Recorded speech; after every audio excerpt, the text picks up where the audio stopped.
गया ना।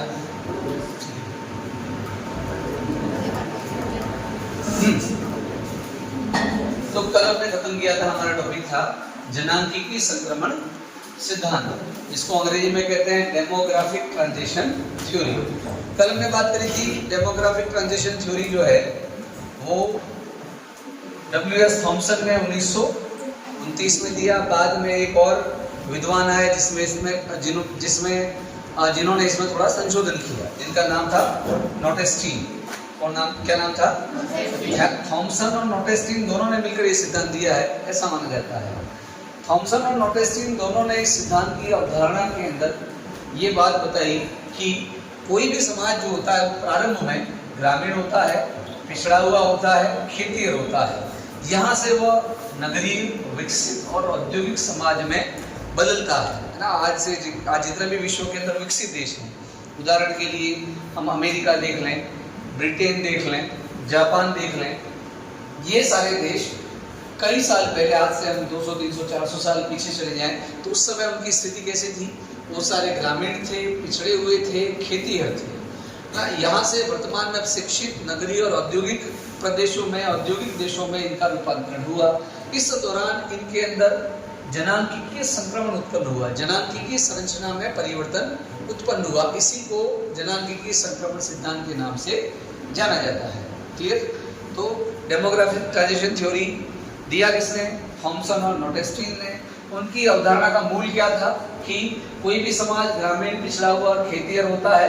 यहाँ से जब वह नगरीय, विकसित और औद्योगिक समाज में बदलता है तो उस दौरान उसके जनसंख्या संबंधी ढांचे में भी बदलाव या परिवर्तन आता है। इसे ही इन्होंने जनांकीय संक्रमण सिद्धांत के रूप में व्यक्त किया।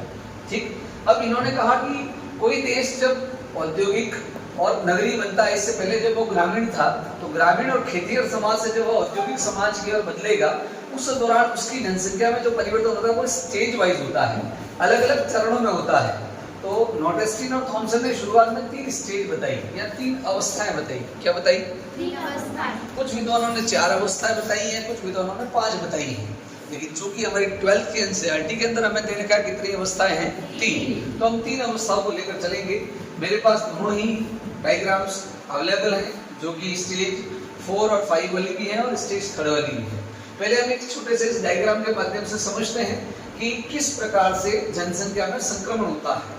ठीक है, जनांकीय संक्रमण या जनसंख्या के बदलाव के लिए मुख्य रूप से 2 कारक उत्तरदायी होते हैं। क्या क्या?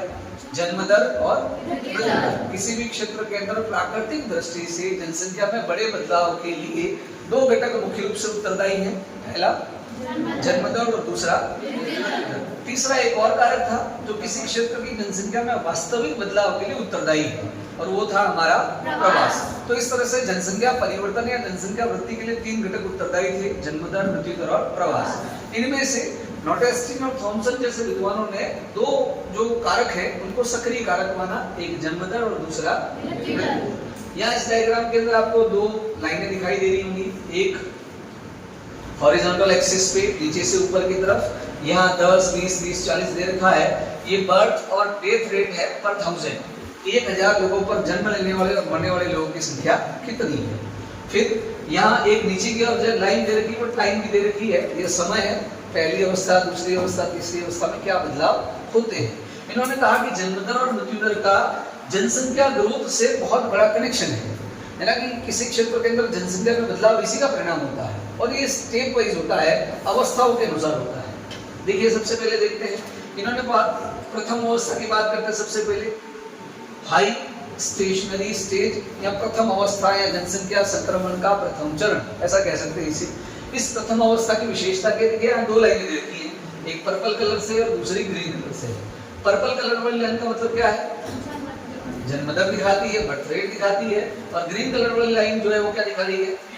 डेथ रेट दिखा रही है, अर्थात मृत्यु दर दिखा रही है। ठीक, अब देखिए, शुरुआती अवस्था में, प्रथम अवस्था के अंदर जन्म दर भी प्रति 1000 40 के आसपास है और मृत्यु दर भी प्रति 1000 40 के आसपास है। मतलब पहली अवस्था के अंदर जन्म दर भी अधिक है और मृत्यु दर भी अधिक है। तो जन्म दर और मृत्यु दर के अधिक होने की वजह से जनसंख्या में कोई बदलाव नहीं है, क्योंकि बहुत जितने लोग जन्म ले रहे हैं उतने ही लोग ऑलमोस्ट मर भी रहे हैं, है ना। कि मान लीजिए किसी क्षेत्र के अंदर 1 लाख लोग हैं, 1 लाख लोगों पर किसी साल में 50 लोगों ने जन्म लिया और 48 लोग मरे, तो वहां पर जनसंख्या में कोई बदलाव नहीं है। 1 लाख के 1 लाख क्या हुए, बने रहे।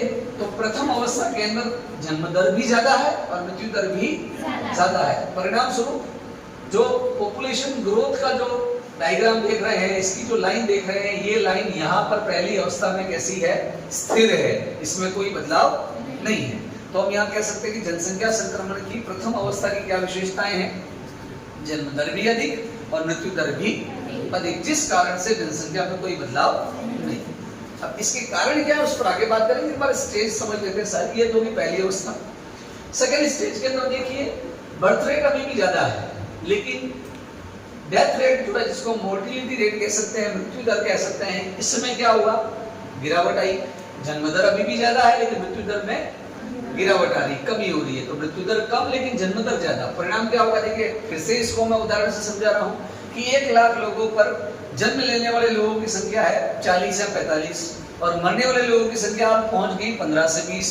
तो अब क्या होगा, 1 लाख लोगों पर 20 लोग क्या हुए, बढ़ गए, क्योंकि वो 40 थे और मरने वाले लोगों की संख्या कितनी है, 20। तो इसके लिए किस कारण से 20 लोग बढ़े। तो यहाँ पर जनसंख्या में इस लाइन को हम देख रहे हैं तेजी से क्या हो रही है, ऊपर की ओर जा रही है। यहाँ पर जनसंख्या तेजी से वृद्धि करेगी, है ना। तो पॉपुलेशन ग्रोथ का जो आरेख है, यह आरेख तेजी से ऊपर की ओर जाएगा। क्लियर। चलिए अब बात करते हैं तीसरी अवस्था के अंदर। तीसरी अवस्था में मृत्यु दर तो ऑलरेडी कम हो चुकी है, लेकिन जन्म दर भी धीरे धीरे क्या हो रही है, कम हो रही है। इसकी वजह से यहाँ पर जिस तेजी से ग्राफ ऊपर जा रहा था, वहां पर उतना तेजी से ग्राफ ऊपर नहीं जाएगा, जनसंख्या धीरे धीरे बढ़ेगी। ठीक, तो ये तीसरी अवस्था होगी। चौथी अवस्था के अंदर वापस दोनों इक्वल हो गए हैं। ये तो एक सिद्धांत जहां पर 4 अवस्था दी गई है, लेकिन चूंकि हमें एनसीईआरटी के अनुसार देखना है तो हमें इस डायग्राम को समझना पड़ेगा, जिसमें कितनी अवस्थाएं हैं, 3। मैंने भी वहां पर 3 अवस्थाओं का आधार मानकर ही समझाया था, लेकिन चूंकि कलरफुल लाइनें हैं तो समझने में ठीक रहेगा। वापस से यहाँ चलते हैं। 2 लाइनें हैं, दोनों लाइनों का मतलब क्या है, जन्म दर और मृत्यु दर दोनों कैसी हैं, आसपास है, बराबर चल रही है, दोनों ज्यादा है।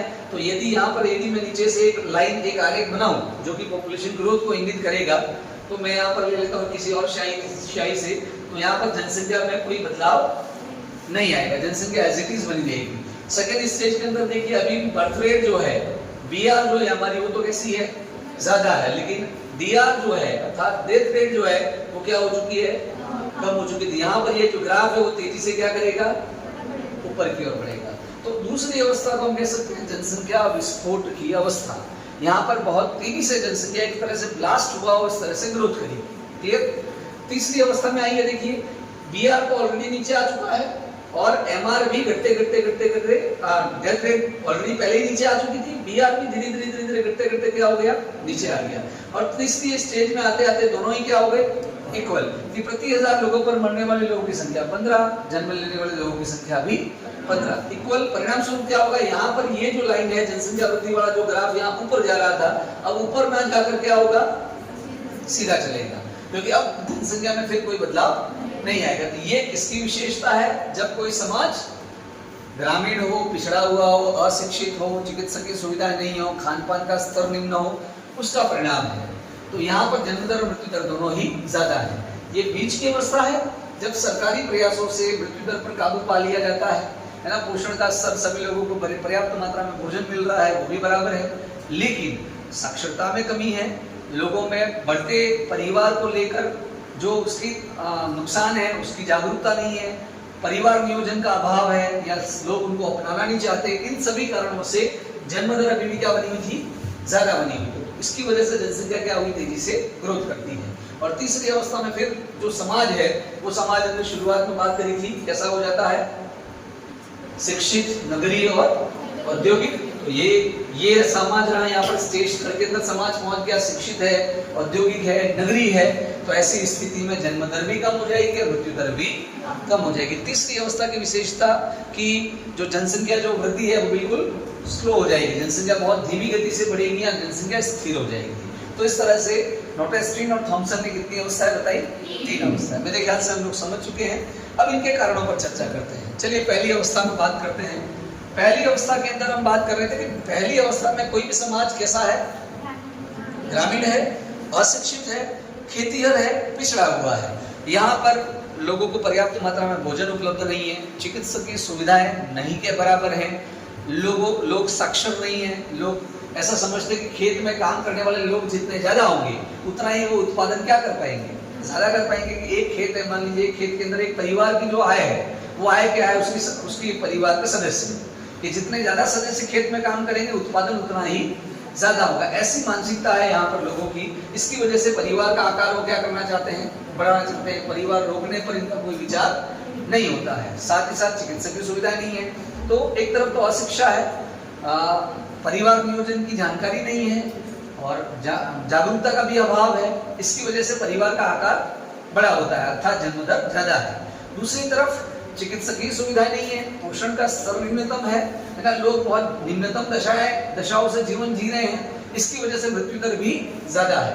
तो पहली अवस्था के अंदर जन्म दर भी ज्यादा, मृत्यु दर भी, तो इसलिए कुल जनसंख्या में कोई परिवर्तन नहीं। लेकिन चूंकि ये स्थिति पीड़ादायक है, कैसी है ना, कि जन्म दर बहुत सारे लोग जन्म ले रहे हैं और बहुत सारे मर भी रहे हैं। तो जहाँ पर अधिकांश लोग मरते हैं वो स्थिति अच्छी नहीं होती। तो ये स्थिति एक तरह से पीड़ादायक है। यहाँ पर जनसंख्या स्थिर है लेकिन कष्टदायी स्थिर है ना, साधारण स्थिर नहीं है। दूसरी अवस्था में देखिए, अब सरकारी प्रयासों से मृत्यु दर पर काबू पा लिया गया है, पोषण का स्तर लोगों तक पहुंच गया है, विभिन्न हरित क्रांतियां चलाकर पर्याप्त लोगों तक भोजन पहुंचाया जा रहा है ना। प्रत्येक गांव के अंदर, प्रत्येक संभाग के अंदर हॉस्पिटल की बड़ी बड़ी सुविधाएं हैं।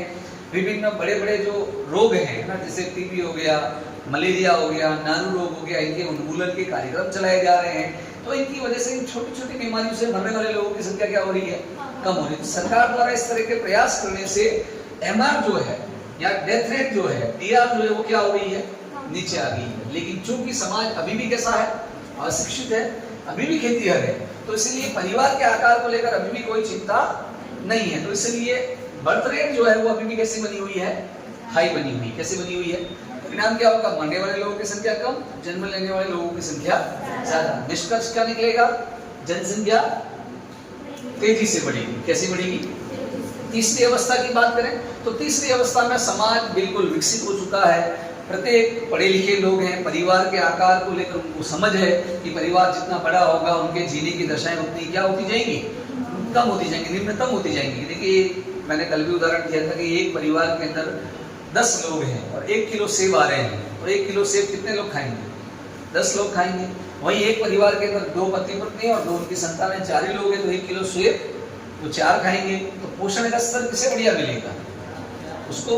फिर परिवार का आकार छोटा होगा तो उनकी आवश्यकताएं भी क्या होंगी, कम होंगी, उनके लिए कम कपड़े लाने पड़ेंगे, है ना। 2 ही बच्चे हैं, एक परिवार के अंदर 6 बच्चे हैं, तो 2 बच्चों का वो अच्छे से पालन पोषण कर पाएंगे, बढ़िया स्कूल के अंदर पढ़ाई करवा पाएंगे। वहीं एक तरफ 6 या 7 8 बच्चे हैं तो उन्हें बढ़िया पालन पोषण करने नहीं मिलेगा। तो यहाँ पर समाज क्या हो गया, नगरीय हो गया है, शिक्षित हो गया है, परिवार के आकार को लेकर समझ है, पोषण के स्तर को लेकर समझ है, कौन सी चीजें नहीं खानी चाहिए इनको लेकर समझ है।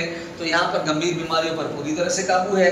मृत्यु दर तो पहले ही कम थी, यहाँ पर और क्या हो गई, निम्नतम आ गई। जन्म दर भी जन जागरूकता के कारण, पर्यावरण नियोजन कार्यक्रमों के कारण जन्म दर भी क्या हो गई है, कम हो गई है। तो इसकी वजह से कुल जनसंख्या वापस यहाँ पर क्या हो गई, स्थिर हो गई। ये कौन सी अवस्था है, तीसरी अवस्था।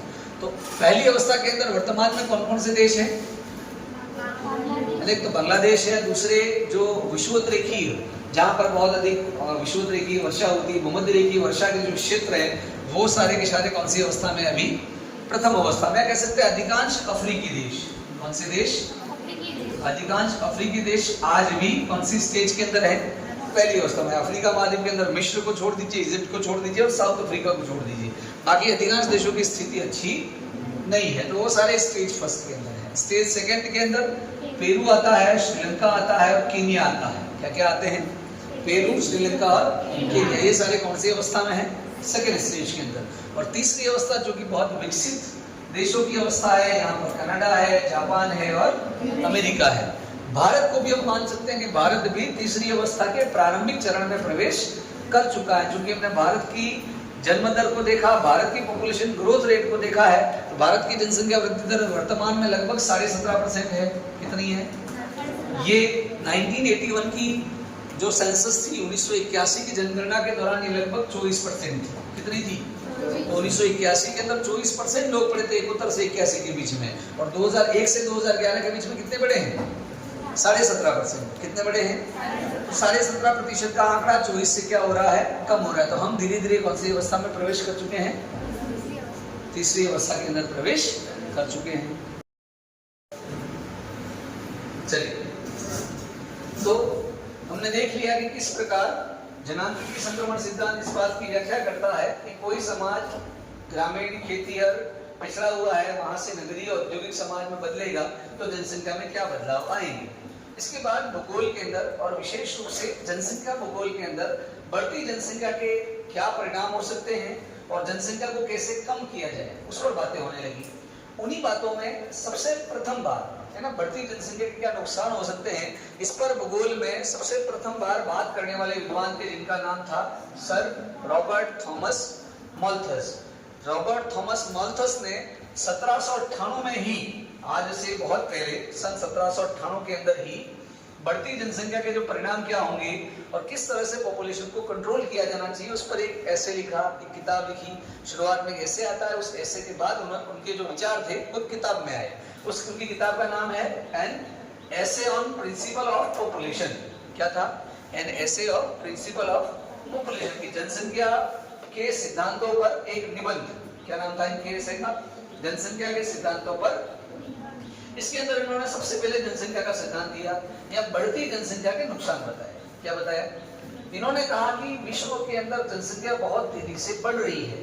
इतनी बढ़ती हुई जनसंख्या आने वाले विश्व के लिए, आने वाली पीढ़ियों के लिए संकट पैदा करेगी। क्या पैदा करेगी? संकट पैदा करेगी। इसलिए जनसंख्या को नियंत्रित करना आवश्यक है। क्या कहा? जनसंख्या को नियंत्रित करना आवश्यक है। तो इन्होंने अपना एक सिद्धांत दिया। अब इनका जो सिद्धांत है वो दो मान्यताओं पर आधारित है। किस पर आधारित है? दो मान्यताओं पर। पहली मान्यता यह है कि जनसंख्या वृद्धि जो है वो ज्यामितीय रूप से होती है। कैसे होती है? ज्यामितीय रूप से, गुणात्मक रूप में होती है। जैसे कि 1 का 2, 2 का 4, 4 का 8, 8 का 16, 16 का 32, 32 का 64, 64 का 128, इस दर से बढ़ती है। इन्होंने क्या कहा कि जनसंख्या प्रत्येक साल या जनसंख्या के जो बढ़ने की दर है वो किस रूप में है? ज्यामितीय रूप में है। किस रूप में है? या गुणात्मक रूप में है कि जनसंख्या 1 गुना से सीधा 2 गुना होगी, 2 गुना से 4 गुना होगी, 4 गुना से 8 गुना होगी, 8 गुना से 16 गुना होगी, 16 गुना से 32 गुना होगी। ठीक, तो जनसंख्या वृद्धि दर सदैव कैसी होती है? ज्यामितीय होती है। पहली मान्यता।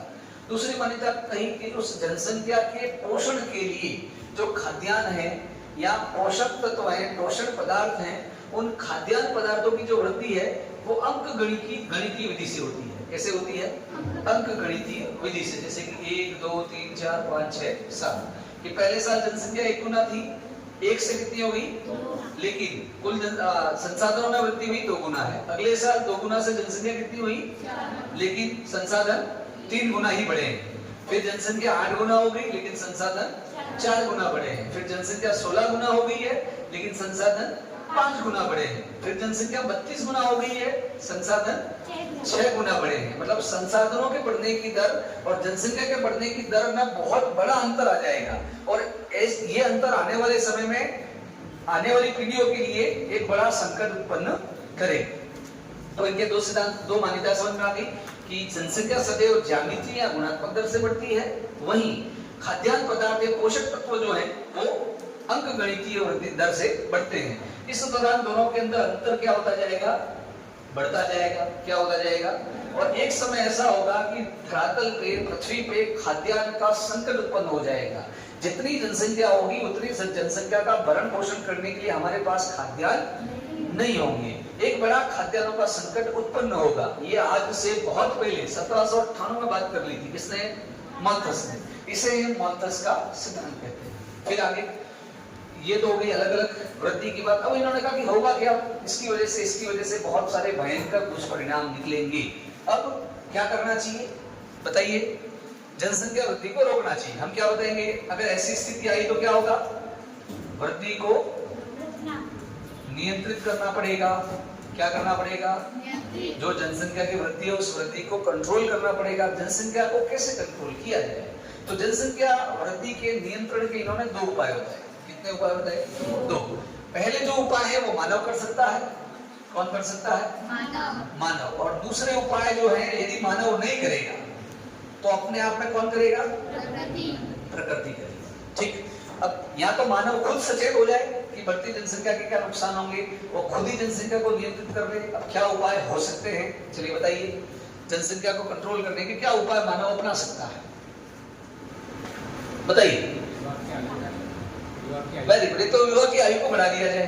क्या किया जाए, विवाह की आयु में वृद्धि की। एक दंपति, लड़की 18 साल की और लड़का 21 साल की आयु में शादी करता तो 22वें 23वें साल लड़के के उसकी एक संतान हो जाती है।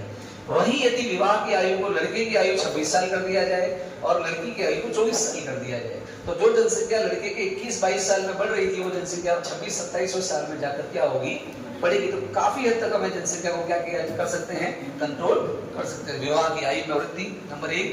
चलिए दूसरा उपाय क्या किया जा सकता है, परिवार नियोजन के साधनों को अपनाया जाए, है ना। नसबंदी है और भी बहुत सारे उपाय हैं मार्केट के अंदर, वो सारे परिवार को कम कर सकते हैं। तो परिवार नियोजन को अपनाया जाए, लेकिन परिवार नियोजन को अपनाया जाए। वर्तमान परिप्रेक्ष्य में यह उपाय जो है वो तर्कसंगत है, लेकिन माल्थस इसके खिलाफ थे। क्या थे, माल्थस नहीं चाहते थे परिवार नियोजन किया जाए, है ना। माल्थस परिवार को नियंत्रित करने के जो कृत्रिम साधन हो सकते हैं वो नहीं किए जाए। माल्थस ये कहते थे कि स्वयं मानव स्वयं ही क्या करे, संयम अपनाए।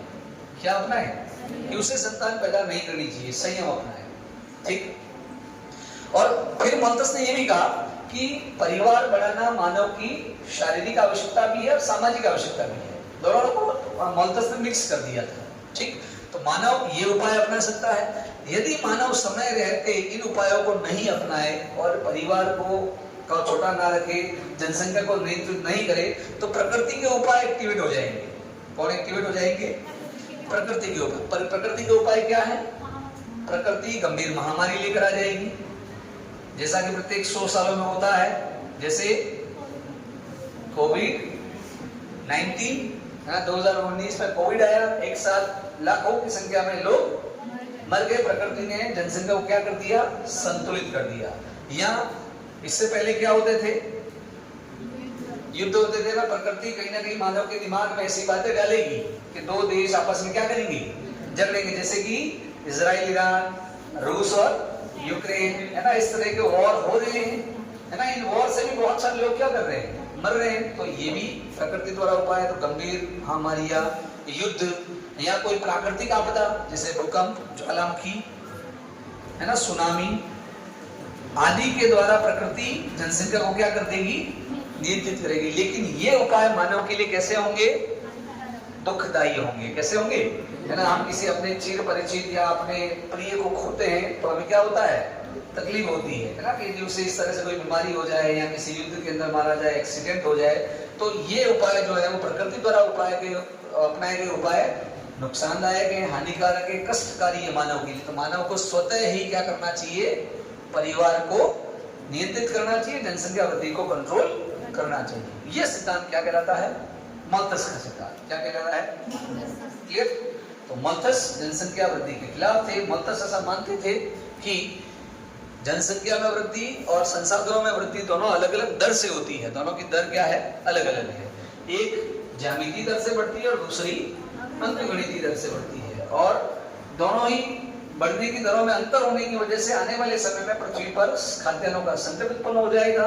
इसके लिए मानव को स्वतः ही जनसंख्या को नियंत्रित करना चाहिए। इसे ही क्या कहते हैं हम, माल्थस का जनसंख्या